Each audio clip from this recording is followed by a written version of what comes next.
And see, it's not important how long you live. What's important is how you live.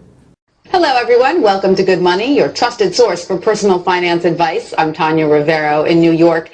Ever wonder what it would be like to work from home? With advances in technology, more and more people are looking for home-based jobs that could easily give them the flexibility of setting their own hours and perhaps find a better work-life balance.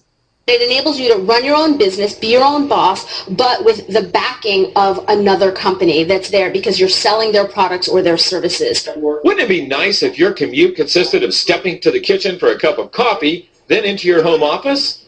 Well, thanks to the internet, plenty of people do it daily. Best commute in town. Very short.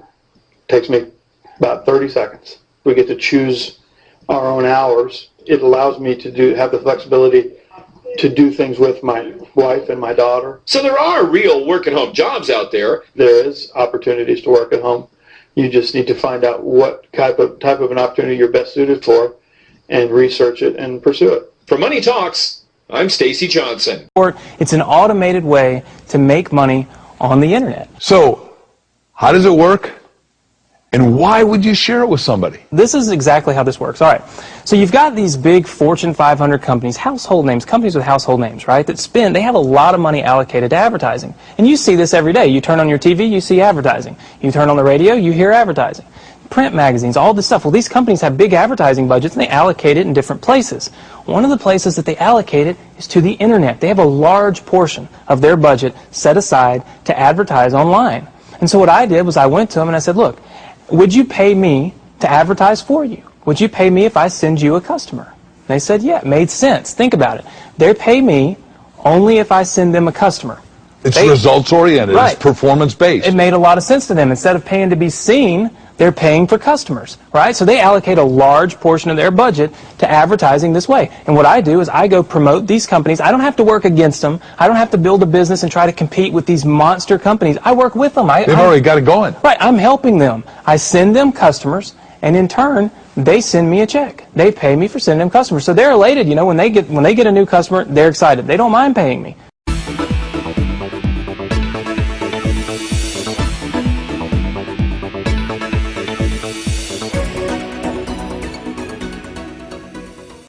Hi, my name's PJ, and welcome to our short presentation.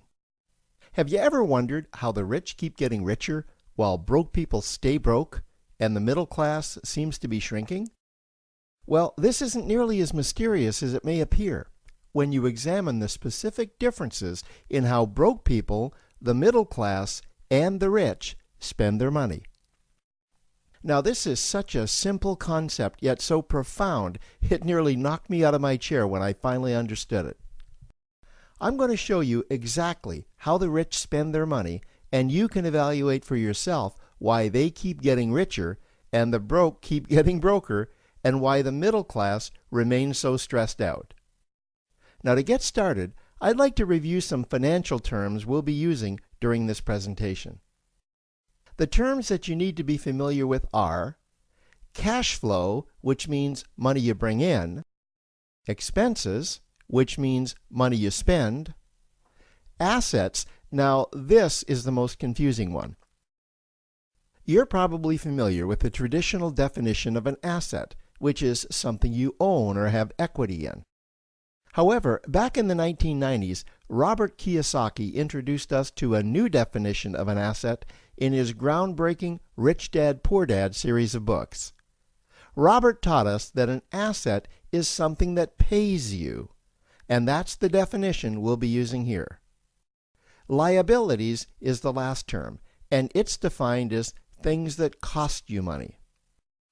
As an example, a house is typically viewed as an asset, but can it actually be a liability? Yes, with our revised definition, anything that costs you money is a liability, not an asset. If you have a mortgage, your house is an asset to your banker because it pays him or her every month. But could a house also be considered an asset to you? Yes, in the right circumstances it could, when it pays you money. Let's say you buy a house and you rent it out, and it paid you a positive cash flow every month after all expenses. That would then be considered an asset. Now, one more time with the terms, just to be very clear before we continue. Cash flow is money you make. Expenses, that's money you spend. An asset pays you, and a liability costs you. Now let's take a look at how broke people spend their money. Now, when I say broke people, I'm not referring to the destitute. I'm speaking about that large portion of our society that lives from paycheck to paycheck and who never seem to have any money. In fact, most times there's more month left at the end of their money, and I'm sure many of you can relate to that group. On payday, broke people buy what I'm going to call stuff. Well, what's stuff? Well, that's inexpensive things that people buy that they don't really need to survive. You go into someone's house and you can't find any counter or tabletop space in the whole house because of all the stuff on it. Their house and their cars are full and cluttered with stuff. Well, where do they get all this stuff? They buy it at the flea market, at the garage sale, at the dollar store, at the craft show. So cash flow comes in and then it goes straight out the expense column to buy stuff. You see, broke people never really educate themselves on assets and liabilities. They justify buying all of this stuff by claiming that it costs so little. But over the years, it's all they ever have. The problem is their cash flow never produced or created more cash flow. Now, please understand, I'm not undermining or taking any shots at this or any group. I just see a lot of financial difficulty out there, and it really doesn't need to be that way. Creating wealth isn't a mystery, it's a formula. The only reason someone doesn't create wealth is because they either don't know the formula or they don't apply the formula. Now let's take a look at the middle class. The middle class is the group that society mistakenly thinks are rich. They're not. Yes, they typically earn a six-figure income, and many of them appear rich, but it's what they buy with their money that keeps them prisoners of the middle class. What they typically buy are liabilities. Remember the definition of a liability? Things that cost you. By buying liabilities, the money gets pushed up and out their expense column. Liabilities are items like cars, boats, houses, airplanes, credit card debt. Now let's see just how this happens. The middle class gets a nice paycheck, let's say $10,000 for the month. They then split that down the middle and they pay their monthly expenses with half, and with the other half, they make a down payment on a new car. The car costs $5,000 down, and after they add on the insurance and the maintenance, that liability now costs $1,100 new dollars every single month. A few months go by, and they want a boat, then a vacation home, a Rolex watch on their credit card, a vacation on their credit card. And before you know it, their liabilities have raised their expense levels to near or above their income levels. They actually spend equal to or more than they make. Meaning that they have to go to work and make a certain amount of money every single month just to cover their liabilities. The other important issue with both broke people and the middle class is that normally all of their cash flow is dependent on their own effort, meaning that they've educated themselves to exchange their knowledge and expertise for someone's money. Also, the money they earn is usually the highest taxed form of income. Here's an example. An attorney is knowledgeable about law, so people pay him or her in exchange for that knowledge on an hourly basis. The problem here is that if the attorney isn't sharing that knowledge with a client, then the attorney isn't making any money.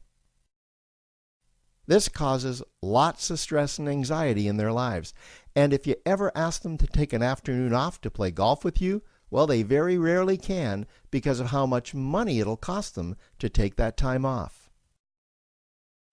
On the surface, life's pretty good. The reality is that it's a roller coaster ride. That's the middle class. Now, I know this group very well because for a great deal of my adult life, that was me. Now let's take a look at how the rich people spend their money. Rich people acquire assets. Again, an asset is something that pays you. If you want to become rich, buy assets that earn you more money. The money cycle looks like this. Acquire assets that produce cash flow, invest the profits to acquire more assets that produce more cash flow, invest those profits to acquire more assets that produce more cash flow. The rich spend their money and acquire things that produce more money. Here are a few examples of assets that produce more money. Investments are the obvious ones: stocks, bonds, real estate. Education is another asset. If you learn how to do something that produces more money for you and you actually do it, that's buying an asset. There's a great quote that goes, "If you think education is expensive, you should see how expensive stupidity is." Another example of assets you can acquire that pay you are cash-generating opportunities, especially those opportunities that can create a passive cash flow. Passive meaning that once you build it up, the money continues to flow whether you're still building it or not. Here's a small example. Let's suppose you bought a pinball machine and you put it in a barber shop, and you don't spend any of the profits. You save them until you can buy another pinball machine and put it in another barber shop. This, by the way, was Warren Buffett's first business. If you don't know who Warren Buffett is, he's one of the top 2 richest men in America.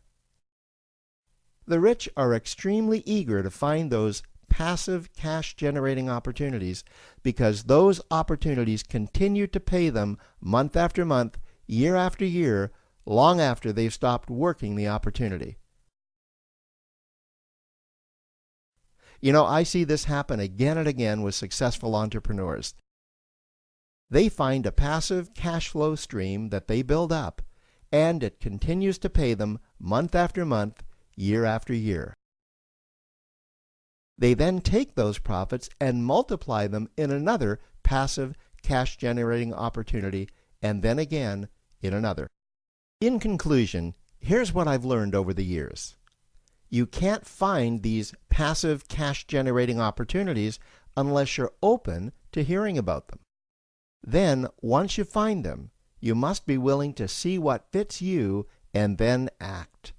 Now, the reason I say this is that I once answered a hokey little ad that I ended up generating 7 figures from, simply because I answered that ad and then took action. These opportunities are out there, you just need to find them. You also must be opportunistic enough that when the right situation does present itself, you don't miss it. So remember, broke people buy stuff, the middle class buy liabilities, and the rich acquire assets, preferably cash-generating opportunities that can create passive cash flow. They then take that cash flow and invest it in another asset that produces more cash flow. That's the wealth creation formula. Now, I trust you found this introductory information helpful. Now, to learn about one of the greatest cash-generating machines on the planet, click on the link below to proceed to step 2. You got a dream, you got to protect it. People can't do something themselves. They want to tell you you can't do it.